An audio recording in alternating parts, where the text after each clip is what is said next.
কুরুল ভাই কি বললো সব শুনুন। তো ভাই আমি তোমাদের মাঝে মধ্যে একটা কথা বলি যে নামাজ পড়ো নামাজ পড়ো।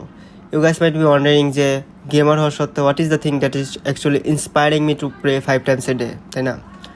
আলহামদুলিল্লাহ, আল্লাহ তাআলা আমার এটা বোঝার তৌফিক দান করছে যে নামাজ ছাড়া অ্যাকচুয়ালি আমাদের লাইফে অ্যাকচুয়ালি কিছুই নাই।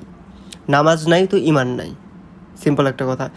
অনেকেই হয়তো এক ওয়াক্তও পড়ো না, একবারেই পড়ো না নামাজ। তাদের উদ্দেশ্যে বলি, কোথাও থেকে শুরু করো, 1 ওয়াক্ত 2 ওয়াক্ত 3 ওয়াক্ত এভাবে শুরু করো নিজের লাইফের জার্নিটা।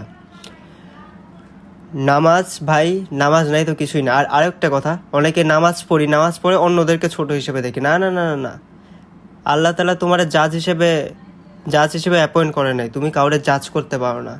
তুমি জাস্ট সফটলি রিমাইন্ড করতে পারো, bring the people closer to Islam with হিকমা। তো ইনশাল্লাহ আমরা সবাই 5 ওয়াক্ত নামাজ পড়ার চেষ্টা করবো ইনশাল্লাহ।